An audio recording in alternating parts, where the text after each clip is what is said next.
Hello everyone, welcome back. आज हम class 12th का सेकंड चैप्टर स्टार्ट करेंगे, that is solution.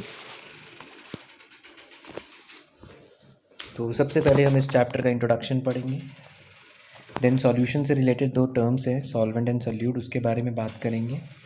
Then finally हम लोग बात करेंगे टाइप्स ऑफ सॉल्यूशन के बारे में, और लास्ट में हम लोग कुछ टर्म्स डिस्कस करेंगे जैसे एक्वस सॉल्यूशन और non aqueous solution. Okay, solution. तो सॉल्यूशन क्या होता है? सॉल्यूशन बेसिकली होमोजीनियस मिक्सचर है two or more substances. It's a homogeneous mixture of two or more substances. जैसे अगर आप वाटर और शुगर लेते हैं, उन दोनों को मिक्स कर देते हैं, तो आप देखते हैं कि वाटर में शुगर मिक्स होने के बाद आप शुगर को फिर से रिकॉग्नाइज़ नहीं कर सकते, मतलब आपको शुगर अलग से नज़र नहीं आता। शुगर कम्प्लीटली डिज़ोल्व हो जाता है वाटर में, ठीक है। और थ्रू आउट वाटर में शुगर जो है इक्वली डिस्ट्रीब्यूट हो जाता है। वो कैसे पता चलेगा? जब आप शुगर वाले उस वाटर को ड्रिंक करेंगे तो पहला सिप जितना स्वीट होगा उतना ही स्वीट लास्ट सिप होगा। इसका मतलब है कि आपका शुगर जो है वो इक्वली डिस्ट्रीब्यूट हो गया पूरे वाटर में, ठीक है। जब कुछ इस तरह से डिज़ोल्व हो जाए तो ऐसे ऐसे मिक्सचर को हम बोलते हैं होमोजीनियस मिक्सचर, ठीक है। तो सॉल्यूशन की डेफिनेशन ही यही है, जितने भी सॉल्यूशन हैं वो कुछ इस तरह से ही मिक्स होते हैं कि वो एक तो इस तरह से डिज़ोल्व हो जाते हैं कि आपको दो कंपोनेंट अलग अलग नज़र नहीं आते, एंड दूसरी बात, डिज़ोल्व होने के बाद जैसे शुगर को वाटर में डिज़ोल्व किया तो शुगर जो है इक्वली डिस्ट्रीब्यूट हो जाएगा पूरे वाटर में। तो ऐसे मिक्सचर को हम होमोजीनियस मिक्सचर बोलते हैं। मिक्सचर का मतलब है जहाँ दो या दो से ज़्यादा सब्सटेंस मिक्स हो जाएं, उसको मिक्सचर बोलते हैं। और होमोजीनियस मिक्सचर का मतलब है जहाँ पर जो चीज़ किसी चीज़ में डिज़ोल्व हुई है वो चीज़ एक तो अलग से नज़र ना आए और दूसरा वो इक्वली डिस्ट्रीब्यूट हो जाए, ठीक है। तो सॉल्यूशन होमोजीनियस मिक्सचर होता है। इसमें दो सब्सटेंस भी हो सकते हैं, दो से ज़्यादा सब्सटेंस भी हो सकते हैं, और कॉम्पोजिशन वेरी भी हो सकती है। कॉम्पोजिशन वेरी होने का मतलब है कि वाटर और जैसे मैंने वाटर और शुगर का एग्जांपल लिया है, वाटर और शुगर का जो अमाउंट है वो वेरी हो सकता है। आप 5 ग्राम शुगर 10 ग्राम वाटर ले सकते हैं, ठीक है। 1 ग्राम शुगर 10 ग्राम वाटर ले सकते हैं, 2 ग्राम शुगर 10 ग्राम वाटर ले सकते हैं, या वाटर को चेंज कर लो, 1 gram sugar 10 gram water, 1 gram sugar 20 gram water, 1 gram sugar 30 gram water. मतलब शुगर और वाटर का अमाउंट जो है आप वेरी कर सकते हो, बट एक लिमिट के अंदर। ये नहीं है कि आप मतलब कुछ ऐसी वैल्यू पे चले जाएं जहाँ पर सॉल्यूशन ना बने, ठीक है। मतलब एक लिमिट तक आपके दो सब्सटेंसेस या दो से ज़्यादा सब्सटेंस मिक्स होंगे, उसके बाद मिक्स नहीं होंगे। तो डेफिनेशन में भी यही लिखा हुआ है कि आपको मिक्स एक लिमिट तक करना है। तो मैं इन शॉर्ट बता देता हूँ कि सॉल्यूशन क्या है। Homogeneous mixture of two or more substances whose composition can be varied within certain limits, ठीक है। अब जो सब्सटेंसेस हमारा सॉल्यूशन बनाते हैं उनको हम क्या बोलते हैं? कंपोनेंट्स, ठीक है। जैसे शुगर सॉल्यूशन में शुगर और वाटर शुगर सॉल्यूशन के कंपोनेंट है, ठीक है। अब कितने टोटल कंपोनेंट प्रेजेंट है उस बेस पर हमारे सॉल्यूशन के डिफरेंट नेम्स आ जाते हैं। अगर आपके पास दो कंपोनेंट है आप बोलते हैं बाइनरी सॉल्यूशन, तीन कंपोनेंट है तो टर्नरी सॉल्यूशन, चार कंपोनेंट है तो क्वाटरनरी सॉल्यूशन। तो नंबर ऑफ कंपोनेंट्स के बेसिस पर हमारे पास डिफरेंट सॉल्यूशन होते हैं, बाइनरी, टर्नरी, क्वाटरनरी, ठीक है। लेकिन इस चैप्टर में हम लोग बात करेंगे बाइनरी सॉल्यूशन के बारे में, क्योंकि उसको स्टडी करना थोड़ा सिंपल है। जितने ज़्यादा कंपोनेंट आएंगे उतना ज़्यादा समझने में मुश्किल हो जाएगा, इसलिए हम लोग बाइनरी सॉल्यूशन को ही यहाँ पे डिस्कस करेंगे। बाइनरी सॉल्यूशन जैसे कि मैंने बताया, इसमें दो कंपोनेंट्स होते हैं।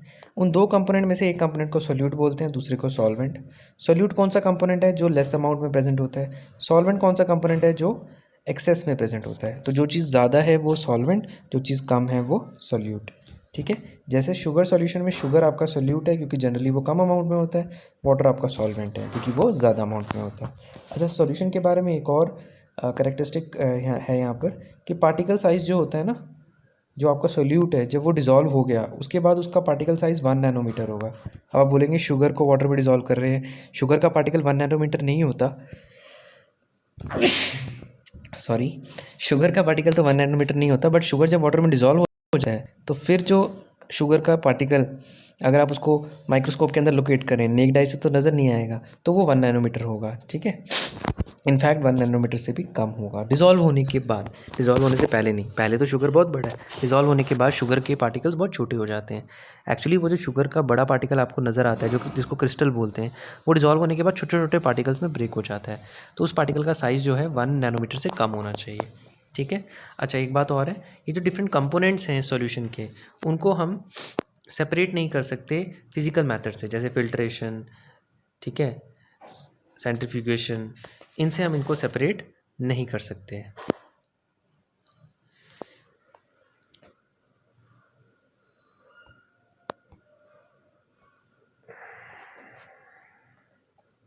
ठीक है, मतलब अगर मैं सिंपली फ़िल्टर करूँ, ठीक है, तो मैं उसको सेपरेट नहीं कर सकता शुगर को वाटर में से। ओके, अब शुगर बोल रहा हूँ, सॉल्यूशंस की डिफरेंट टाइप्स हैं। किस बेस पर? सोल्यूट और सॉल्वेंट की फिजिकल स्टेट्स के बेस पर। ठीक है, तो आपका सोल्यूट सॉलिड लिक्विड गैस किसी भी स्टेट में हो सकता है, सॉल्वेंट भी सॉलिड लिक्विड गैस किसी भी स्टेट में हो सकता है। तो उस फिजिकल स्टेट के बेस पर हमारे पास डिफरेंट टाइप्स के सोल्यूशन हैं। तो अगर आपका सॉल्वेंट सॉलिड स्टेट में हो, ऐसे सॉल्यूशन को सॉलिड सॉल्यूशन बोलते हैं। सॉल्वेंट लिक्विड स्टेट में हो तो उसको लिक्विड सॉल्यूशन बोलते हैं। सॉल्वेंट गैस की स्टेट में है तो उसको गैसियस सॉल्यूशन बोलते हैं। अब अगर सॉल्वेंट सॉलिड है तो सोल्यूट की 3 पॉसिबिलिटी बनती हैं। सोल्यूट सॉलिड हो सकता है, लिक्विड हो सकता है, गैस हो सकता है। तो हमारे पास 3 टाइप के सोल्यूशन आ गए, सॉलिड इन सॉलिड, मतलब सॉलिड सॉल्यूट है, सॉलिड सॉल्वेंट है, लिक्विड इन सॉलिड और gas in solid.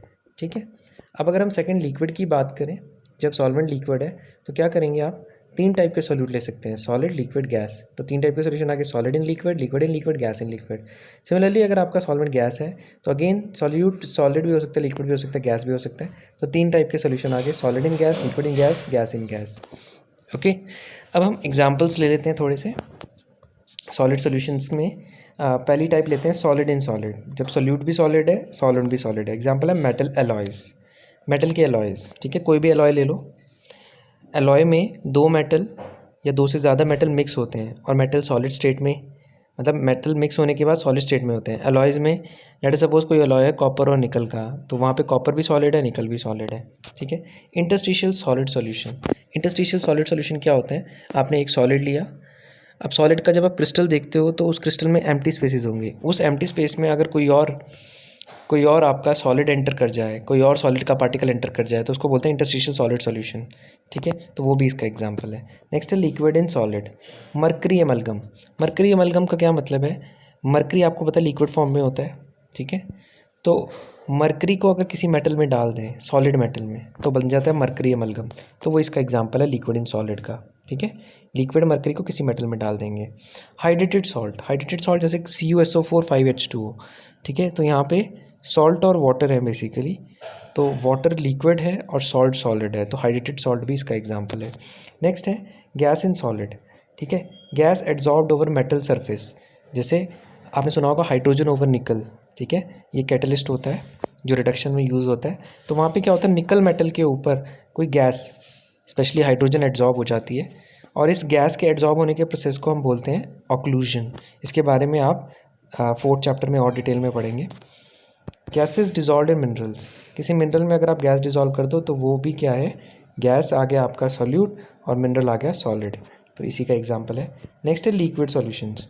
Liquid solutions में फर्स्ट है सॉलिड इन लिक्विड, तो बहुत इजी है, salt in water, sugar in water.